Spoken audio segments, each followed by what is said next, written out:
নবী মুসা কানের কাছে নেওয়ার পরে শুনতে পায়, সুবহানা মান রাআনি, সুবহানা মান রাআনি, পবিত্র ওই সত্তা যিনি আমাকে এই পাথরের মধ্যে পাথর, তার মধ্যে পাথর, তার মধ্যে পাথর, তার মধ্যে আমি এই পোকাকে আল্লাহ তাআলা এখানে রেখেছে, এমন কঠিন অবস্থায় রেখেছে।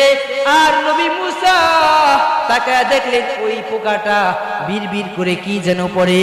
তখন কালা শুনে ওই পোকাটা বিড়বিড় করে অন্য কিছু পড়ে না, ওই পোকাটা বিড়বিড় করে মালিকের কালিমার জিকির পড়ে, লা ইলাহা ইল্লাল্লাহ, লা ইলাহা ইল্লাল্লাহ, লা ইলাহা ইল্লাল্লাহ। নবী মুসা তাকা দেখে পোকাটা ওখানে বসে বসে মালিকের জিকির করে, লা ইলাহা ইল্লাল্লাহ। আর আল্লাহ তাআলার ওই নবী মুসা তাকায় দেখলো, পোকাটা বলে, ও সুবহানা মান রাআনি, পবিত্র ওই সত্তা যিনি আমাকে এখানে বসে আমাকে এখানে রেখেছে, শুধু আমাকে এখানে জীবন দিয়ে রেখেছেন বিষয়টা এমন না। রাযাকানি রব্বি, আমার রব, আমার মালিক আমাকে এই পাথরে কঠিন অবস্থায়ও আল্লাহ তাআলা আমাকে এখানে রিজিকের ব্যবস্থা করে দিয়েছে। পয়গম্বর মুসা আলাইহিস সালাম মালিকের এমন একজন প্যারা নবী ছিলেন, যেই নবী মালিকের সাথে কথা বলার জন্য তুর পাহাড়ে চলে যাইতেন। চিল্লা এখন কোথায় যাইতেন? তুর পাহাড়ে গিয়া মুসা নবী আল্লাহ তাআলার সাথে কথা বলতেন। আল্লাহ তাআলার সাথে কথা বলার জন্য মুসা নবী যখন গেলা ওই তুর পাহাড়ে যাইতেন, এমনি ভাবে আজকেও মুসা নবী রওনা হয়ে গেছে আল্লাহ তাআলার সাথে কথা বলার জন্য। তারপরে ওনার একটা আদত ছিল, উনি পয়গম্বর মুসা আলাইহিস সালাম তুর পাহাড়ে গিয়া কথা বলার আগে নামাজ আদায় করতেন। মুসা নবী এমনি ভাবে নামাজ আদায় করতেছে, নামাজ আদায় করার পরে সালাম ফিরাইলেন, ডান দিকে সালাম ফিরালেন, বাম দিকে সালাম ফিরালেন। সালাম ফিরানোর সাথে সাথে দেখে মুসা নবী তার সামনে বড় একটি পাথর রাখা আছে। আল্লাহ তাআলা বললেন, নবী মুসা পাথর দেখে অবাক হয়ে গেছো? টেনশন নাই ও মুসা, তোমাকে তো আমি আল্লাহ তাআলা একটা মুজিজা দিছি। সমস্ত নবীর একটা একটা মুজিজা আছে, আর মুসা নবীর একটা মুজিজা ছিল, তার হাতে একটা লাঠি ছিল। চিল্লা এখন কি? তার মুজিজা হলো তার হাতের লাঠি।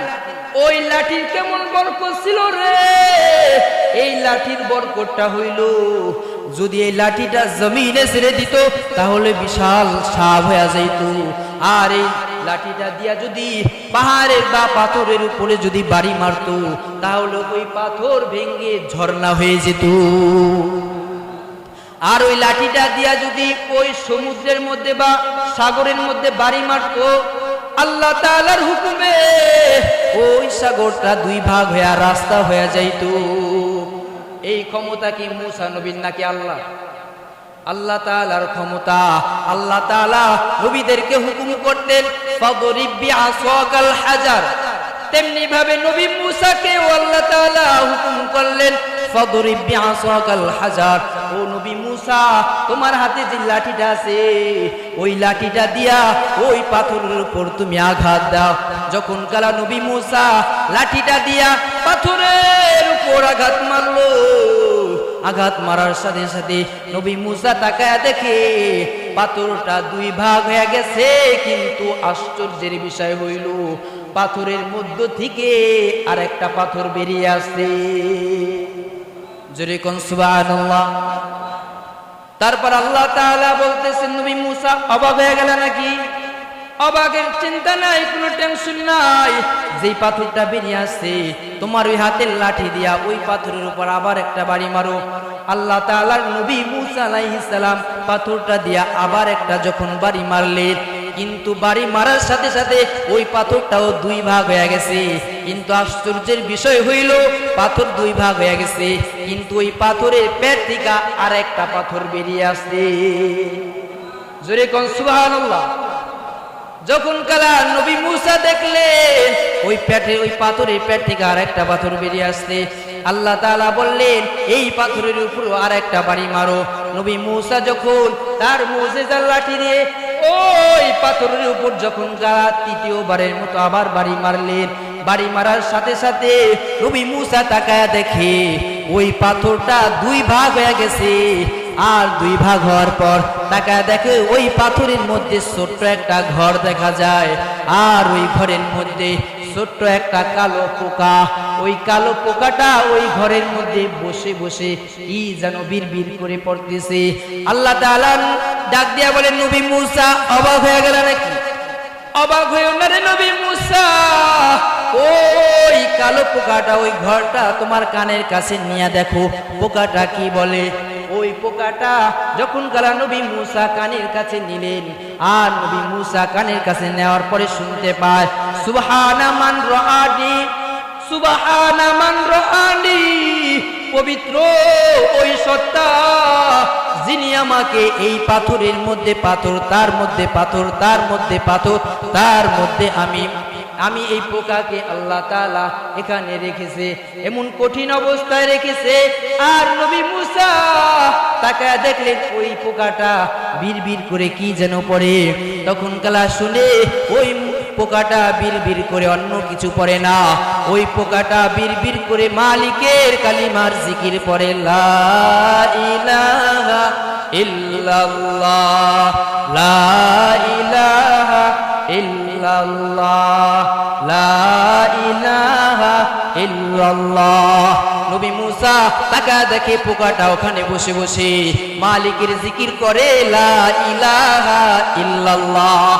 আর আল্লাহ তাআলা ওই নবী মূসা তাকায় দেখলো পোকাটা বলে, ও সুবহানা মান রাআনি, পবিত্র ওই সত্তা যিনি আমাকে এখানে বসে আমাকে এখানে রেখেছে, শুধু আমাকে এখানে জীবন দিয়ে রেখেছেন বিষয়টা এমন না।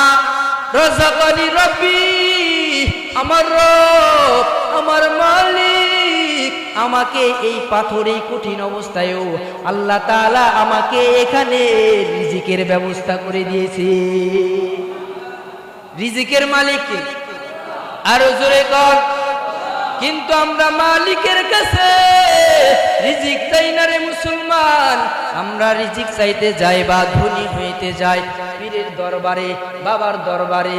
অনেক বাবা আছে মুরিদেরটা খায়া খায়া এরপরে পেট বিশাল বড় বানায়, ওই পীরের কাছে যায় মুরিদ ধনী হওয়ার জন্য। এক ফকিন্নি আর এক ফকিন্নির কাছে যায় ধনী হওয়ার জন্য। কথা বলেন ঠিক না? এই জন্য রিজিক চাইতে হবে একজনের কাছে। চিল্লায় এখন তিনি কে? আল্লাহ তাআলার কাছে রিজিক চাইব রে, যেই মালিক আমাদেরকে বানাইছে, আমাদেরকে রিজিক দিয়া তারপরে দুনিয়ার মধ্যে পাঠাইছে। এই জন্য আমাদেরকে সব সময় আমাদের জবানে মানুষের গালাগালি না, মানুষের গীবত না, মানুষের সাথে হিংসা বিবাদ না। আব্বা জান মানুষের সাথে হিংসা করে, মানুষের সাথে ঝগড়া করে আর কি হবে?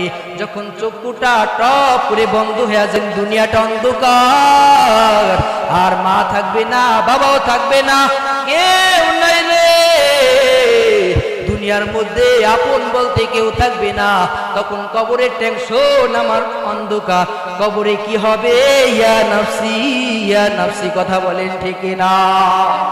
এই জন্য জবানে একটা জিনিস জারি করবো, সবাই বলেন লা ইলাহা ইল্লাল্লাহ, লা ইলাহা ইল্লাল্লাহ। লা ইলাহা ইল্লাল্লাহর আমল করতে পারবেন কে কে? দেখি পারবেন তো ইনশাআল্লাহ। আল্লাহ আপনি আমাদেরকে কবুল করেন, করেন আমিন। কিন্তু মুসলমান এখন তো কালিমা হাত থেকে, এখন তো কালিমা মুখ থেকে বের হয় না, জিলাফি ছাড়া দুরুদ বের হয় না। আমরা দুরুদ করতে চাই না।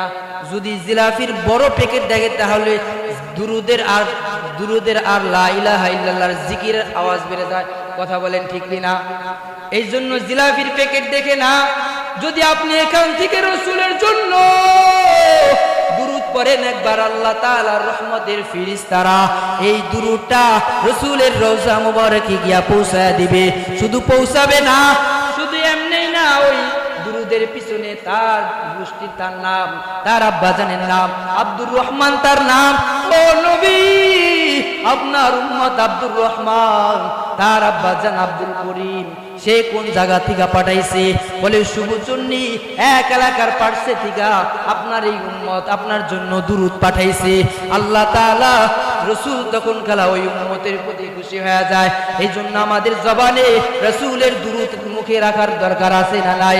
এই জন্য বড় দুরূদ না পারলেও আমরা সংক্ষিপ্ত দুরূদ পড়ব, সাল্লাল্লাহু আলাইহি ওয়াসাল্লাম, সাল্লাল্লাহু আলাইহি ওয়াসাল্লাম। আর আমরা সব সময় আমাদের জবানে জিকির জারি করব, লা ইলাহা ইল্লাল্লাহ। এই আমলগুলো করতে পারবো নিজরে কোন ইনশাআল্লাহ। আল্লাহ আপনি আমাদের প্রত্যেককে এই লা ইলাহা ইল্লাল্লাহর জিকির সব সময় জবানে জারি রাখার তৌফিক দান করেন, পড়েন আমিন। আল্লাহ আপনি আমাদের প্রত্যেককে যেই কথাগুলো বললাম এর উপর আমল করে দুনিয়ার মধ্যে আপনার ও আপনার রাসূলের জন্য আমরা যেন এই দুনিয়াটা হিজরত করে এরপরে কবরে যাইতে পারি।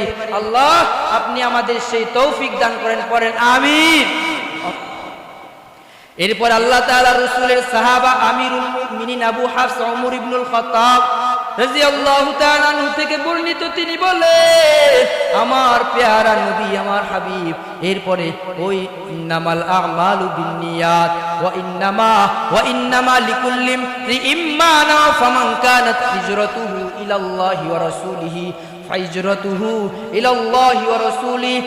আল্লাহ তাআলা রাসূল বলে যেই দুনিয়ার মুমিন বান্দা বান্দিরা রে, তোমরা যদি এই দুনিয়ার মধ্যে হিজরত করো, টাকা পয়সা তোমরা যদি এই দুনিয়ার মধ্যে আল্লাহ ও আল্লাহ তাআলা রাসূলের জন্য দুনিয়ার মধ্যে তোমরা হিজরত করো, তোমাদের চলাফেরা তোমরা মানুষকে দ্বীনের পথে দাওয়াত দিবা, তোমাদের পুরো জিন্দেগিটা আল্লাহ ও আল্লাহ তাআলার রাসূলের জন্য যদি হয়, আল্লাহ ও আল্লাহ তাআলার রাসূলের জন্য যদি তোমাদের হিজরতটা হয়ে যায়, তাহলে মনে রাখবা তোমাদের হিজরতটা আল্লাহ ও আল্লাহর রাসূলের জন্যই হবে। তোমরা যদি দুনিয়ার মধ্যে আল্লাহ ও আল্লাহ তাআলার রাসূলের জন্য হিজরত করতে পারো, কিয়ামতের ময়দানে মালিকের কাঠগড়ায় দাঁড়াইয়া যখন কালা তোমাদেরকে হিসাব দিতে হবে, তখন কালা তোমরা হিসাব দিতে পারবা আমরা আল্লাহ ও আল্লাহ তাআলার রাসূলের জন্যই আমরা দুনিয়াতে হিজরত করেছি। এরপর আল্লাহ তাআলার রাসূল বলতেছে ওমান কানাত হিজরাতুহু ইলা দুনিয়া ইউসিবুহা আও ইমরাআতিন ইয়ানকিহুহা ফাহিজরাতুহু ইলা মা হাজারা ইলাইহি। আর যারা দুনিয়ার স্বার্থ হাসিল করার জন্য অথবা দুনিয়ায় কোনো নারীকে পাওয়ার উদ্দেশ্যে দুনিয়াটা হিজরত করবে, অথবা কেউ ধন সম্পদ পাওয়ার উদ্দেশ্যে দুনিয়াটা হিজরত করবে, তার হিজরত কিয়ামতের ময়দানে মালিকের কাঠগড়ায় দাঁড়াইয়া তার হিসাবটা সেইভাবে বিবেচিত হবে। এই জন্য আমরা দুনিয়াতে হিজরত করব কার জন্য? জবান খুইলা বলেন কার জন্য? আল্লাহ ও আল্লাহর রাসূলের জন্য হিজরত করব।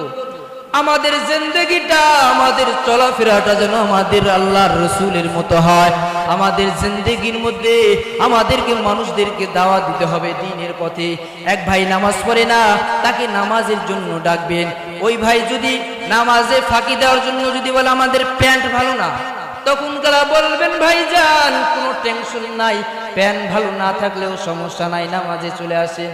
কারণ আসল তার মূল উদ্দেশ্য প্যান্ট ভালো না এরকম না, নামাজ সে পড়বে না এই জন্য ভাইল দিতেছে আমার প্যান্ট ভালো না। কথা বলেন ঠিক কিনা? এই জন্য আমাদের ছেলে সন্তান যারা নামাজ পড়ে না তাদেরকেও নামাজে আনার দরকার আছে না নাই? জোরে কর।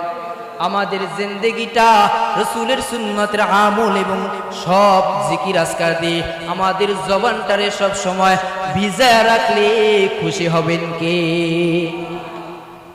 আমাদের জবানে মানুষের গীবত আর মানুষের পরে নিন্দায় আমাদের জবানটা ভিজায়া থাকে, কিন্তু মালিকের নাম আর মালিকের কালিমা জিকির পড়ে পড়ে আমাদের জবানটারে আমরা ভিজায় রাখতে পারি না। এই জন্য আজকে থেকে নিয়ত করব, আমরা যেখানে হাঁটা চলা করি আমরা সব সময় আমাদের জবানে একটা জিনিস জারি করব। সবাই পড়েন লা ইলাহা ইল্লাল্লাহ, লা ইলাহা ইল্লাল্লাহ। লা ইলাহা ইল্লাল্লাহর জিকির যদি আপনি আমি জারি করতে পারি, লা ইলাহা ইল্লাল্লাহর বরকত কেমন, বলে লা ইলাহা ইল্লাল্লাহ যদি একবার পড়ে, আসমান জমিনের মধ্যে যত ফাঁকা জায়গা আছে সমস্ত ফাঁকা জায়গাগুলো আল্লাহ তাআলা আমলের নেক দিয়া ভরপুর করে দিবে। এই লা ইলাহা ইল্লাল্লাহর বরকত কেমন একটুনি সামান্য একটু ঘটনা বলে শেষ করে দেয়।